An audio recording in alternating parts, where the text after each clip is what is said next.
Very good morning అండి, నమస్తే, శుభోదయం. ఈ వీడియోలో డెంటల్ ఫ్లాస్ గురించి చెప్తానండి. ఇది కోల్గేట్ వారిది వ్యాక్స్ డెంటల్ ఫ్లాస్ అండి. ఇది డైలీ యూజ్ చేయొచ్చు. ఆఫ్టర్ బ్రష్ మీరు బ్రష్ చేసిన తర్వాత ఈ డెంటల్ ఫ్లాస్ యూజ్ చేయొచ్చు. ఎలా చేయాలో డెమో మీకు మోడల్లో చూపిస్తాను. ఇది వ్యాక్స్ డెంటల్ ఫ్లాస్ అంటుందండి, ఇది తీసుకోండి. సో ఇది డెంటల్ ఫ్లాస్ అండి. ఒక సైడ్ 4 ఫింగర్కి ఇలా చుట్టుకొని ఇంకో సైడ్ 4 ఫింగర్కి ఇలా చుట్టేసుకొని ఇప్పుడు టైట్గా ఉంటుంది. సో మీరు ఇలా 2 పళ్ళ మధ్యలో పంపించుకొని ముందుకు వెనకాలకి అనుకోవాలి. ఎల్లప్పుడూ మార్నింగ్ అన్నా నైట్ అన్నా బ్రష్ చేసిన తర్వాత ఈ డెంటల్ ఫ్లాస్ కంపల్సరీ రోజుకు ఒకసారి చేసుకోండి. 2 పళ్ళ మధ్యలో ఏమైనా క్రిములు, పాచి, ఏమైనా ఫుడ్ మెటీరియల్స్ ఉంటే కనుక దీంతో తొలగించుకోవచ్చు. ఇంటర్డెంటల్ బ్రష్తో ఒక అడ్వాంటేజ్ ఉంటుంది, డెంటల్ ఫ్లాస్తో ఒక అడ్వాంటేజ్ ఉంటుంది. ఈ ఫ్లాసింగ్ అనేది చేస్తే కనుక మీ చిగురు బాగా హెల్తీగా ఉంటుంది. ఎటువంటి వాపులు కానీ, స్మెల్ రావడం కానీ, చీము పట్టడం కానీ, రక్తం రావడం కానీ ఇలాంటివి జరగదు. మీకు చెప్తున్నట్టు ప్రెగ్నెంట్ ఉమెన్ కూడా, అదే మీకు పాత వీడియోస్ చెప్పాం కదా, గర్భిణీ స్త్రీలలో చిగురు ప్రాబ్లమ్స్ వస్తాయని. సో ఆ ప్రాబ్లమ్స్ రాకుండా ముందు నివారణగా ఈ ఇంటర్డెంటల్ బ్రష్, ఈ ఫ్లాసింగ్లు ఆఫ్టర్ బ్రషింగ్ చేస్తే కనుక బాగా యూస్ఫుల్గా ఉంటుందండి, బాగా ఉపయోగకరంగా ఉంటుంది ఈ ఇంటర్డెంటల్ బ్రష్ను, ఈ డెంటల్ ఫ్లాస్. ఈ మనకి ఇంటర్డెంటల్ బ్రష్ ఏంటంటే మనకి 2 పళ్ళ మధ్యలో ఇరుక్కునేది చిగురులో ఇలా తీసేస్తాం. కానీ ఈ ఏరియా ఎక్కడైతే ఇది ఉంది కదా,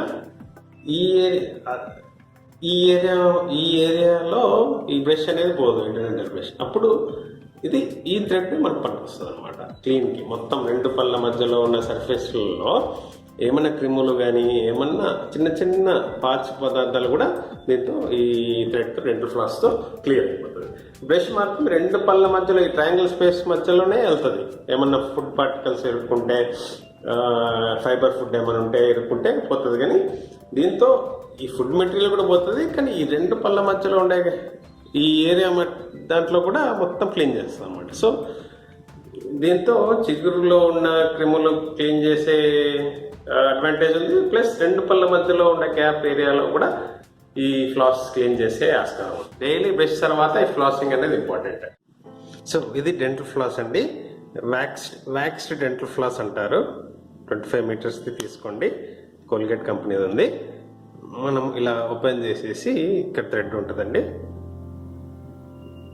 సో ఇలా మనకి ఎంత కావాల్సి అంత తీసుకొని ఈ 4 ఫింగర్కి చూపుడు వేలికి చుట్టుకొని ఎంత కావాల్సి అంత తీసుకొని ఇక్కడ ఇలా దీన్ని ప్రెస్ దీనికి హుక్కి ప్రెస్ చేసి ఇట్లా అంటే తెగిపోతే ఇలా ఈ 4 ఫింగర్కి ఇలా లోపల వెళ్ళాక బ్యాక్ అండ్ ఫోర్త్ మూమెంట్ ఇచ్చి మళ్ళీ పైకి ఇలా.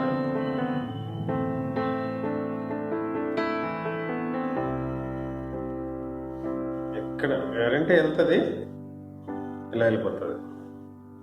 జరగండి, ఇలా బ్యాక్ అండ్ ఫోర్త్ మూమెంట్ మళ్ళీ ప్రెస్ చేసేయాలి. మనకి కాంటాక్ట్ పాయింట్స్ గట్టిగా ఉంటుంది, అది దాటేసి కింది దాకా వెళ్ళి చేయాలి, ఇలా బ్యాక్ అండ్ ఫోర్త్. సో అలా చేశాక మొత్తం ఇక ఈ థ్రెడ్ని డిస్కార్డ్ చేసేసేయాలి. నేను ఇంటర్డెంటల్ బ్రష్ గురించి, డెంటల్ ఫ్లాస్ గురించి బాగానే కవర్ చేశాను. మీకు అందరికీ అర్థమయ్యేలాగా నేను చెప్పానని నేను భావిస్తున్నాను. గమ్స్ హెల్దీగా, వాసన రాకుండా, రక్తం రాకుండా ఉండడానికి మీరు కృషి చేస్తారని నేను భావిస్తున్నానండి. ఇది థర్మోస్టిల్ వాళ్ళది ప్రోక్సా వైట్ స్పేస్ అండి, ఎల్లో కలర్ది. ఇంకోటి బ్లూ కలర్ ఉంటుంది, అది నారో స్పేస్. ఇది లావు ఉంటుంది, ఆ బ్లూ కలర్ది సన్నగా ఉండే విజిల్ అండి. ఈ 2 మీరు పర్చేస్ చేసుకోవచ్చు. కింద డిస్క్రిప్షన్లో లింక్ పెడతాను. నా సజెషన్ మేరకి Dr.Venkat స్టిమ్ టఫ్ ఫ్లాస్ అండి, అది కూడా కింద డిస్క్రిప్షన్లో లింక్ పెడతాను. అది మీరు లింక్ ఓపెన్ చేసుకొని పర్చేస్ చేసుకోవచ్చు అమెజాన్లో. థ్యాంక్ యూ అండి. సో నా ఈ వీడియోస్ వీక్షించినందుకు మీ అందరికీ ధన్యవాదాలండి. ఇంకా మరిన్ని వీడియోస్ డెంటల్ సంబంధించి మీకు పెడుతూ ఉంటాను, పోస్ట్ చేస్తూ ఉంటాను. కొత్త వాళ్ళు వీడియో చూస్తుంటే కనుక please like, share and comment అండి. కింద సబ్స్క్రైబ్ బటన్ నొక్కి బెల్ ఐకాన్ ప్రెస్ చేయండి. Stay home, stay safe.